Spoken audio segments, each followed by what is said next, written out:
Evangelho de João, capítulo 6, versos 5 e 6, nos diz assim: Então Jesus, levantando os olhos e vendo uma grande multidão que vinha ter com ele, disse a Filipe: Onde compraremos pão para esses comerem? O verso de número 6. Mas dizia isto para o experimentar, porque ele bem sabia o que havia de fazer. Toma assento em nome de Jesus, pois nós vamos orar. Porque ele bem sabia o que havia de fazer. Isso me chamou a atenção, porque seja qual for o problema, seja qual for a dificuldade que nós estamos vivendo, a resposta de Jesus para mim, para você, é esta: porque ele bem sabia o que havia de fazer. Ou seja, ele conhece todas as coisas, ele sabe como resolver o problema. E alguém pode às vezes pensar, mas por que ele perguntou para Felipe? Exatamente como diz o verso de número 5, para o experimentá-lo.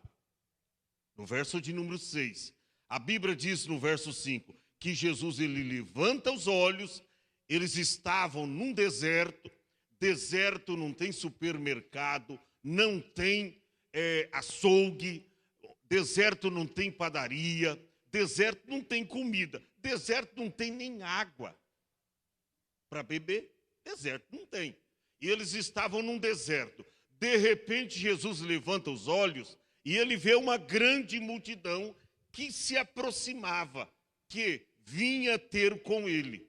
E quando ele viu, quando ele avistou esta multidão, a Bíblia diz que ele disse a Felipe: onde compraremos pão para esses comerem? Aonde nós vamos comprar pão para uma grande multidão como esta? Só que no versículo de número 6 disse que ele disse isto, ele dizia isto para o experimentar.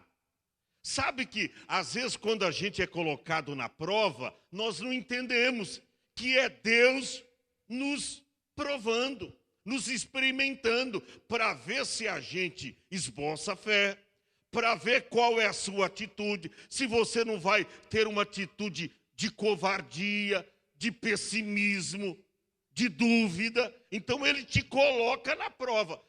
Ele não sabia, está escrito aí, porque ele bem sabia o que havia de fazer. Ele sabia, mas ele perguntou para Filipe para ver qual era a sua resposta.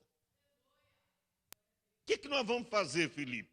Olha aí, uma grande multidão que se aproxima de mim.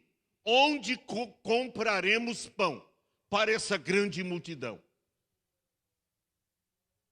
Para ver a atitude, a fé que Felipe esboçava.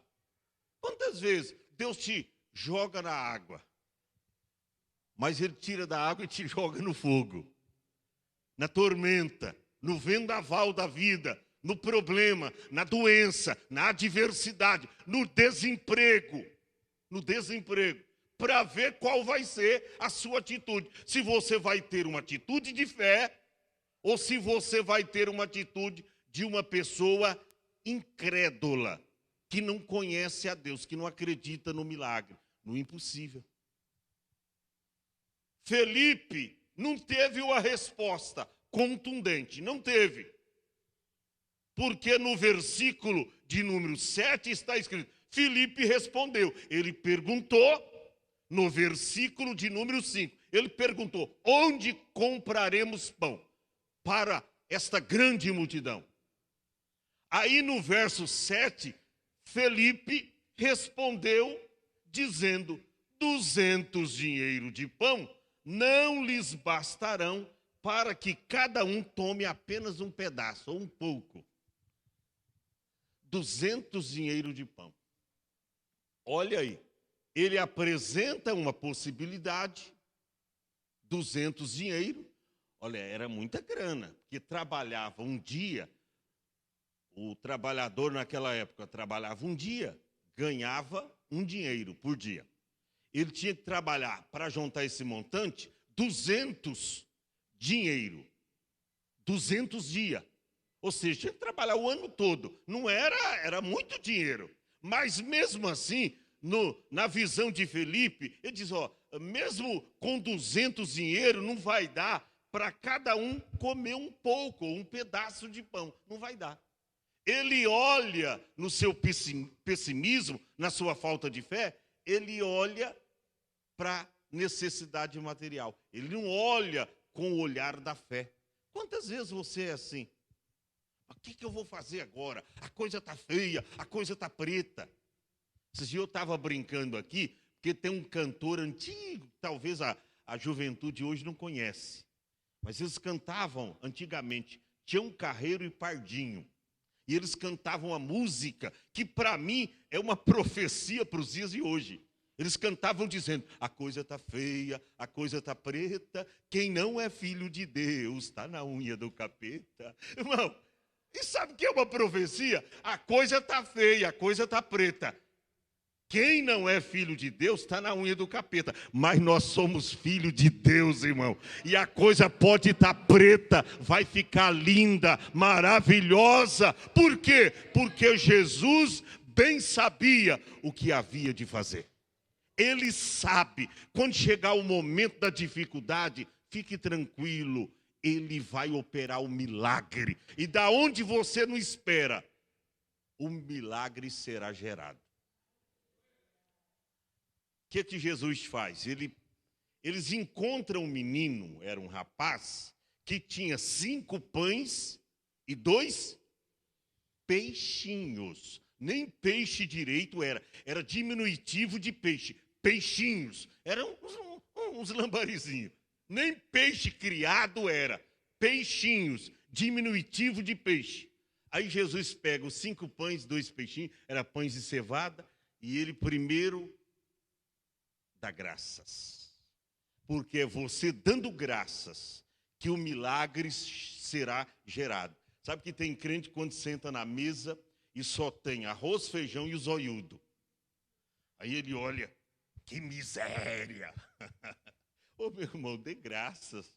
É dando graça que você gera o milagre. Oh, que miséria, hein?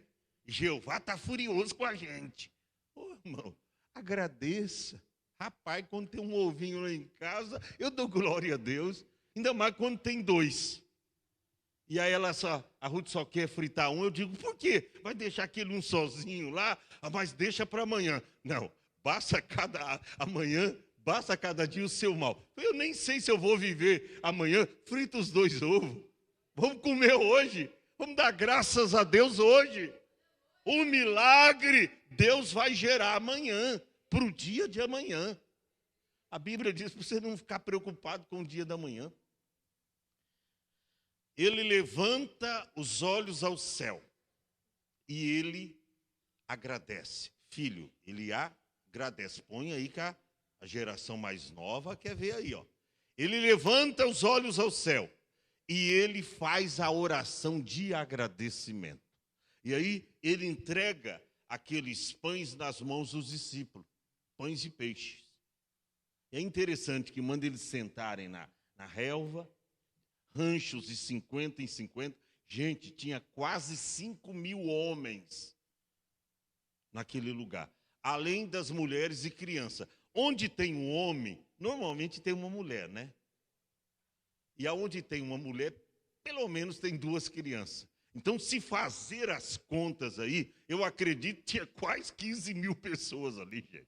Era muita gente, era a galera toda da cidade daquela época.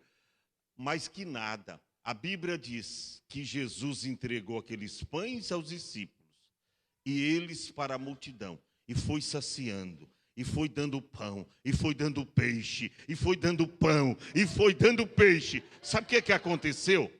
Sobrou 12 cestos. Gente, tinha 5 pães e 2 peixinhos. Como é que ia sobrar 12 cestos? Isso é milagre ou não é milagre? Eu quero te dizer, porque bem sabia o que devia fazer. Olha para cá, Jesus sabe como operar nessa tua dificuldade. Jesus sabe como gerar o milagre nesse pouquinho que você tem. Às vezes você olha, mas é pouquinho, é pouquinho. Lembra do azeite da viúva? Era pouquinho, mas o profeta profetizou e diz, da farinha a panela, da panela a farinha não acabará, e nem o azeite da botija faltará, até o dia que o Senhor mandar chuva sobre a terra. Fica em pé, repita assim após mim, porque ele bem sabia o que devia fazer. Deixa acesa, irmã, por favor, misericórdia, senão apaga tudo aqui. Deu problema nas luzes aqui. Creia no teu milagre hoje aqui. Saia daqui hoje. Impossível que você, daqui a pouco já vamos ouvir a missionária. É impossível que você saia daqui do jeito que você entrou. Deus está dizendo para você que Ele sabe o que deve ser feito na sua vida para gerar o milagre. Ele sabe. Pastor, então o que eu tenho que fazer? Então somente confiar. Confiar no Senhor. Conforme diz o Salmo, que os que confiam no Senhor serão ou são como os montes de Sião, que não se abala, mas permanece para sempre. Amém?